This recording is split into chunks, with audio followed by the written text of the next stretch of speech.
Yes, my people, it's your boy, Rank Games here, and don't forget the 95. First things first, before we go anywhere, I just want to thank every single one of you who's still been here, commenting, subscribing, and liking the video. I don't think you understand how much I appreciate it. Now, moving on from that, welcome back to the channel. It's episode 4. Before we kick off our exciting London tour, because that's basically what it is, taking on Arsenal at home and then Fulham, we've got some big transfer news first. As you can see, I am on the verge of signing Nicolo Varela from Juventus, and it's big, it's massive. His stats are crazy. His stats are ridiculous. He can tackle, he can pass, and that's pretty much where it ends. No, I'm joking. He can tackle, he can pass. His teamwork is good. His work rate is pretty strong. He's got very decent stamina. He's aggressive. He's got good anticipation. I think we found somebody long term here. Now, let's go and actually show you the breakdown of the deal. So this is the breakdown of the deal. This is what we're paying. We're basically paying half of his wages.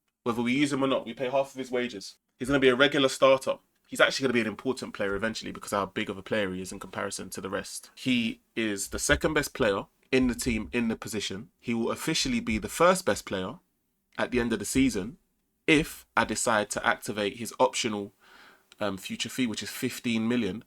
I'm expecting things to change as the season goes on. There's no way he's going to be worth 15. He's going to be worth a lot more than that, hopefully. And when we do that deal in the summer, I'm hoping to add a release fee so that hopefully we can actually profit from him, which we should profit. He's only 22 as well. So we're going to go ahead and accept that, and we're going to welcome him at Crystal Palace. This is his official stars. I think this is a great signing for obvious reasons. Potential £15.5 million deal. Fantastic. So we're going to sort out his shirt number, and the next clip you're going to see will be Crystal Palace versus Arsenal at home. If we come back any time before that, that will be because we have a lot more transfer news. Here we have the Carabao Cup third round. I'm looking to go as deep as I can in this competition. We are the winners of the FA Cup, so let me see how far I can take this. I'm hoping for a light draw. To be fair, because of how the save has gone at the moment, the project has gone at the moment, I might actually show this match. I might actually show this match live, depending on who we face. Hopefully it's not a Premier League team. If it's not a Premier League team, it could be an opportunity for us to actually destroy somebody. Remains to be seen, but we are hopeful for something great. Any good shouts at the moment? Everybody seems to have it easy at the moment, unless, Arsenal facing Stoke or Forest potentially. Ooh, Brentford versus West Ham will be a good clash. Crystal Palace versus... Oh, looks like it is going to be an all-Premier League clash then. Did I expect to get done like this? Kinda. We haven't had the luck of any draw so far. I'm hoping that the Europa League group stage draw goes positively. I've had bad calls in the Premier League. I've now had, I wouldn't say it's a bad call in the Carabao Cup, but we could have easily picked up a match against a League 1 team or a League 2 team. But no, moving on. If there is no news, you'll see me either on deadline day or the Arsenal game. See you there. We have returned for deadline day. Now, obviously, as you're aware, we made quite a lot of our signings prior to deadline day. Moving forward, I don't think I'm going to be doing much business at all, although I am rumoured to be in for a few players. The plan, the way that I see it, is to try and sell all of the players that are unregistered. So we got Will Hughes, who's potentially going to Everton, but that obviously will depend. Talks have already broken down between Everton and Lerma at one stage. So the plan really is to try and get out Lerma, who's also got a bid from West Ham now, once again, in fact, because that happened before. So Lerma and Hughes, if I can get those two out, that's my aim. And what I do with the money is going to remain to be seen. I'm going to try and fill in the gaps as best as I can. As long as I can get those two out before deadline day, the rest, to be honest with you, will be more so filling in the gaps, seeing where we have potential spaces to fill and going from there. So the next clip you will see is if I've actually sold or made a signing. What a question. Will this guy leave this window? Now, I've been saying that I'm not his biggest fan, to be fair, from the beginning of the save. However, I do actually value him slightly. He is one of our best defensive players, so I'm not going to gun for him. He's still quite young. He's got a high value. I'm not going to say he's up for sale, but I will say if the right deal comes, we'll be open for it, because 40+ million for him would be crazy in this market. And what I could do with the money, especially seeing as I'm in Europe already, gives me a good opportunity to try and actually do something. Oh wow, I've just got a bid for Tyreek Mitchell, and I'll be honest, he was never for sale anyway. Thank God he hasn't got any interested in joining Wolves, because if he did, I might be in trouble. So we're going to reject that 100%. I'm trying to get him to potentially make the England team because, let's face it, England don't have great left backs. They have very good right backs, but the left back position is available for the taking. We've come back with positive news, real positive news. It took a while, but we've now confirmed the sale of Will Hughes for 7.25 million. Lerma, I've managed to get 18.75 million. I did try to get 25, which was accepted, but for some reason, Lerma wouldn't accept the contract terms. But now we've managed to agree a different deal. So we are now quids in. Question is, what do we do with the money? We will now return with either new signings or the end of the window. Let me quickly show you how much we've got left. Wow, I didn't even realize we've got 29 million to spend. What we're going to do first is go through the squad planner and see if there's any gaps anywhere, and we'll try and fill that. If there isn't any gaps, I'm probably going to hold on to the money until January, because this could be potential crisis money. So yeah, I'll either return the new signing or the end of the window. So we've now come back for the potential dreaded Europa League draw. Current holders, Spurs. The favourites to actually win the competition is Roma, which is very interesting. I mean, we'll see who we get. This is going to be kind of scary because we've been done dirty pretty much since we've started the season. We faced against teams that we probably could have avoided very easily, but the lack of the draw for the Premier League, the lack of the draw for the Carabao Cup, and now potentially this. We're in pot 3. Here we go. Do not draw me here. Okay, Bodo Glimpf is there. I wouldn't mind this pot actually. And we do. Do you know what? I think that's kind of tricky actually, thinking about it, because I want to say Rangers are title contenders in Scotland. Fenerbahce title contenders in Turkey. We may have the toughest group here, depending on who we get in pot 4 as well. This could be tight. This could be very dangerous for us. Ooh, Celtic and Villa will be interesting. You know what? I completely forgot that Villa are actually a Europa League team this season. I forgot they actually didn't qualify. They lost on the final day, didn't they? Who do we get? Bologna. Oh, so these are going to be 3 tough tests. So the group matches will start on the 21st of September, which isn't that far away at all. Bologna finished 4th, I want to say, not last season, the season before. Fenerbahce usually title contenders in Turkey. Rangers usually rival Celtic as well. So we're coming up against some really big competition in this tournament. No easy ride this season at all. We've got to try and not only survive, but thrive. We've returned and we've signed another striker. I know you're going to say, how many strikers do you need? But I'm telling you, the amount of competitions we are going to be playing, and we've already had injuries as well in certain positions. So I figured, you know what? Let me buy a striker I know is going to be a bagsman for me. I know this guy will score me goals. I know that for a fact. He's young. He's got loads of potential. I know he's going to be a goal scorer, and the deal is a really good one, to be honest with you. When you look at the breakdown, I'm paying just under 8 million up front, and then the breakdown is 5 million after 10 international games. He's not even a first teamer yet. So 5 million after 10 games. Then on top of that, once he scored 50 goals, we'll pay them 7.5 million. If Emeka manages to get 50 goals for us, it will be worth 7.5 million, 100%. So yeah, I think it's a great deal. If we happen to get relegated, which I hope we do not, we have a relegation release fee of 40 million. So at least we'll be able to get a profit. Here we have it. It's approved. We've got quite a few fixtures being rearranged here. Our first game in the Europa League is going to be against Rangers away at the Ibrox. That's going to be a big game. Crowd at the Ibrox, scary. Hopefully we can get 3 points there. Hopefully we can get 3 points anywhere, to be honest. We're struggling at the moment. And just like that, we wrap up deadline day. We did manage to get some players out, and I'm quite impressed actually. We did really well. Let's transfer history. So these are the players that we brought in. Quite a few loans actually. Quite a few loan deals. Majority of the loans, from what I remember, are with a view of them signing on a permanent deal in the summer. So that is something. So these are all of them. And the players that we managed to get out under me were these 3. Which is pretty decent in itself. I mean, getting 10 million for Rob Holding was massive for me because it was nowhere near a part of my plans. Will Hughes was also good because he was out of it as well. I think the biggest steal, though, was getting almost £19 million for Lerma. I can't get over that. He's not a £19 million player at all. Good in real life. FM, not so good.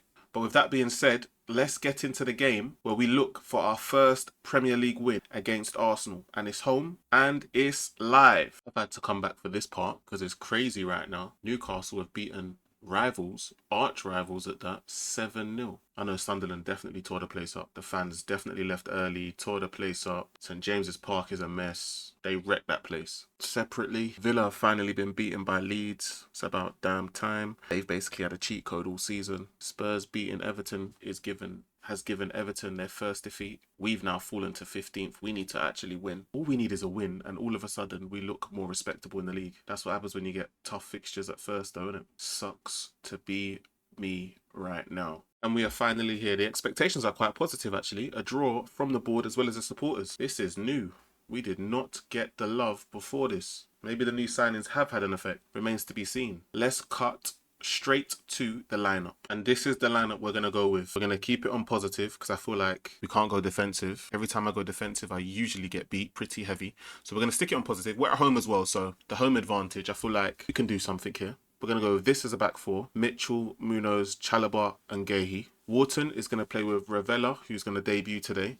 On the right wing, we're going to go Fernandez, Eze at 10, and Henrique is going to play on the left with Mateta up front. Emeka is going to start on the bench, and to be fair, potentially at half time or maybe even before that, we might have to drag him on. I have a thing where I might, in the second half, if I happen to go a goal or two down, I might take off either Henrique or Fernandez, bring Eze to the left, and literally just play two strikers up front. Push comes to shove, that is what I'm going to do. Can we get a result against Arsenal, who really should be challenging for the title? Let's go and find out. Similar to previous matches, I know we're underdogs, but can we do something? Mr. Debutant, Ravella is motivated. I'm expecting a solid, yep. I'm expecting a solid, yep. Let's see what happens here. So, for the first time, we've actually got positive all the way through. Yeah, I think we can turn things around. We do want to score and score early. Being the home team, I believe we can achieve that, to be honest with you. Liverpool killed us. City killed us. Villa killed us. Especially on the counter-attack, City were pretty dangerous.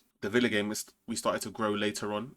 This is the sort of thing we need here. But to be fair, I think we can get a result here. And here we go. Draw L, draw L. If we go by that, we could be up for another draw. Hopefully we ain't. And they are playing a very strong team, to be honest with you. We sit in 15th. Arsenal sits in 11th. Even if we do win, unless we win heavy, we won't be overtaking Arsenal here. Don't know why we're shaking Arteta's hand. We are not cool. Here we go, though. Here we go. We started off positively here. We've had 3 shots, 2 on target already. But possession-wise, we are being dominated. I'm seeing numbers I've never seen before. 77% of the ball to Arsenal. And they've got their first attack. Saka. Marco's quite good, to be fair, with his handling. Hopefully he doesn't curse it here with what he was about to do next.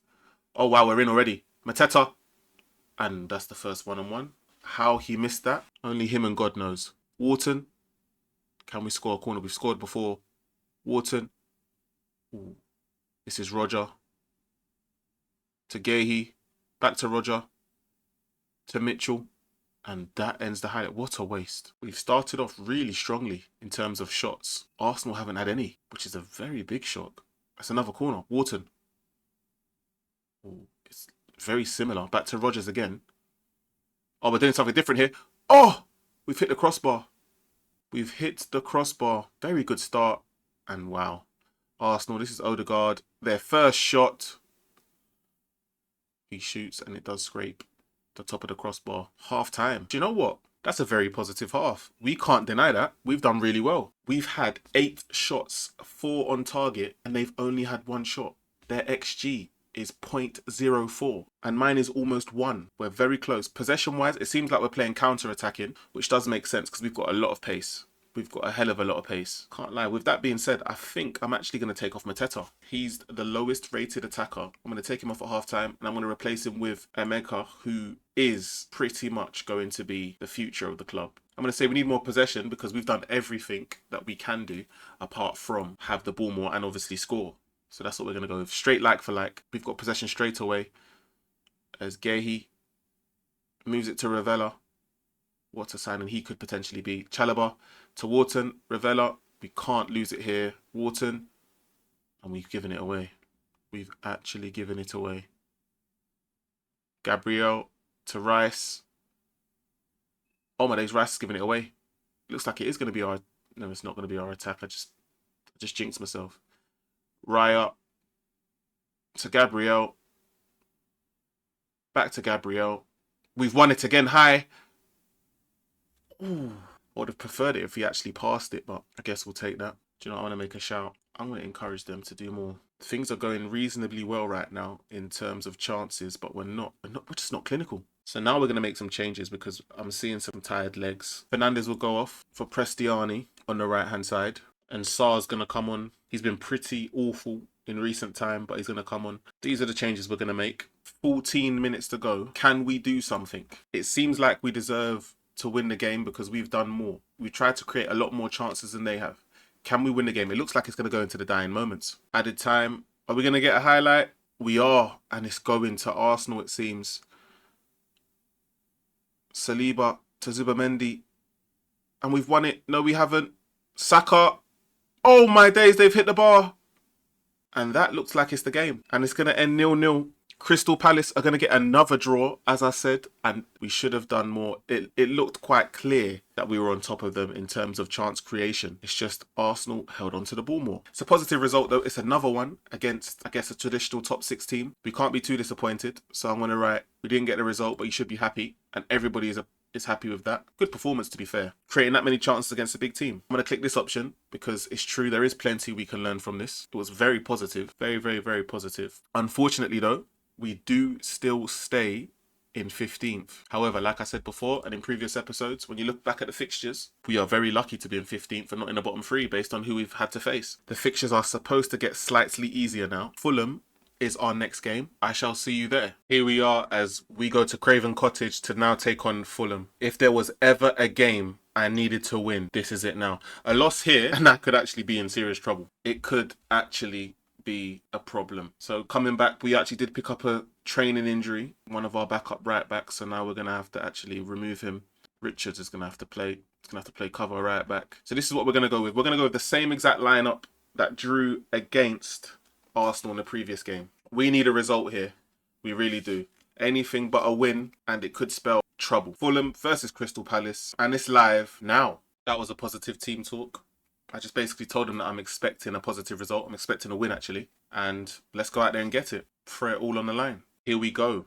Level on points. We pretty much lost the same amount of games. We both haven't won anything. I'm expecting big things from my team. We did well against Arsenal, so why can't we do well against Fulham? Here we go. First highlight. Mitchell to Eze. Oh my God. Okay, that scared me. Chalobah to Ravella. Ravella to Munoz. Munoz puts it in the box. Mateta free header.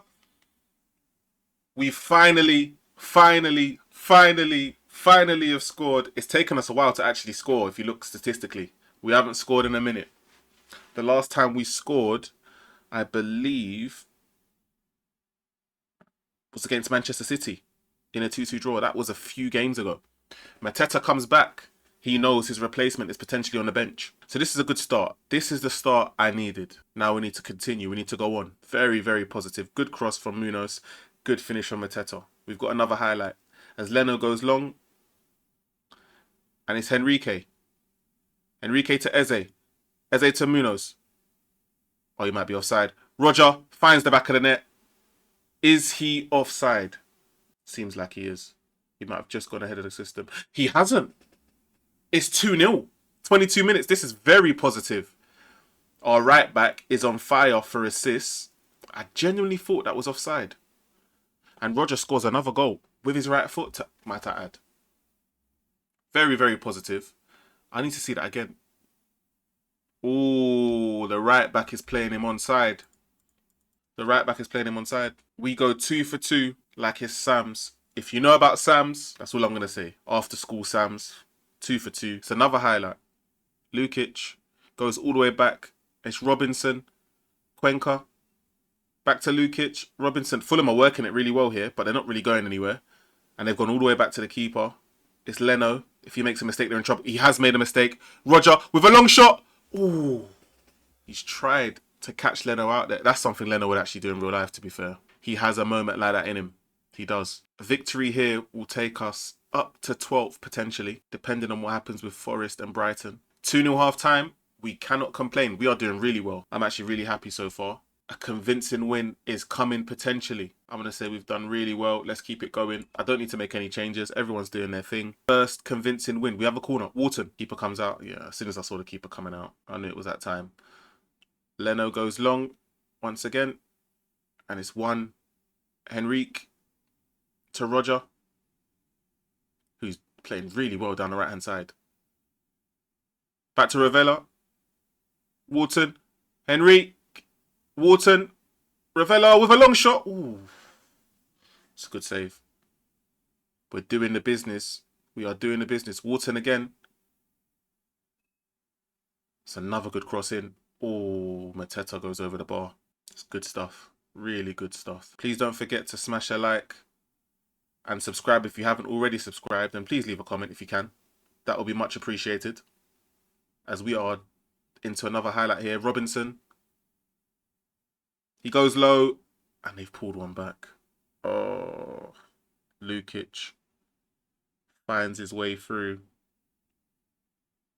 To be honest, it's a well-worked goal. Munoz defensively. Ooh, could Marco have saved it? That's the question.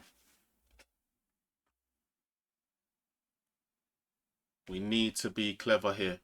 Half an hour to go. We've conceded too early. Now we're stressing. The magical 70th minute. Now we need to make some changes to just see out the game here. Funnily enough, Eze hasn't been elite. I haven't got anyone on the bench that can replace Eze. So Eze's going to have to play 90 regardless. We're going to make him defensive because he's actually a natural centre half. So we'll make him defensive. Fernandez attacking. I believe that's the only two changes we're going to make. Mateta's having a good game, so we're going to leave him on. Too many nervous players. 20 minutes to go. Can Palace hold on, or are they going to be subject to another draw? Okay, we've got too many tired players. I need to make some changes. Ravella for Stack. Roger has done his thing. Prestiani will come on. And that's going to wrap it up. We need to wrap it up. Conceal it. Do all of that stuff. That's what we need to do right now. We were confident until the 56th minute. And now it's going to be a nervy final 5 minutes added on. Can we survive? We've done it. We've actually done it. Crystal Palace have won their first Premier League game. And it's the game I said that we needed to win in order to kickstart our season. Players should be extremely proud of what they've done because do you know what? Away days are really tough, especially on FM, to be honest with you. Our season has finally started. Very well done indeed. Everybody should be happy. It's a great performance. And let's move on to the next. Let's be clear. We've actually gone an episode without a defeat. That is something. So, when we return, we will be playing our very first game in the Europa League against Fenerbahce, as well as the game away at Old Trafford. It's ranked games here. I appreciate you watching. Please don't forget to like, subscribe, and leave a comment on the video. And don't forget the 95, as always, and I'm out. See you next time for episode 5.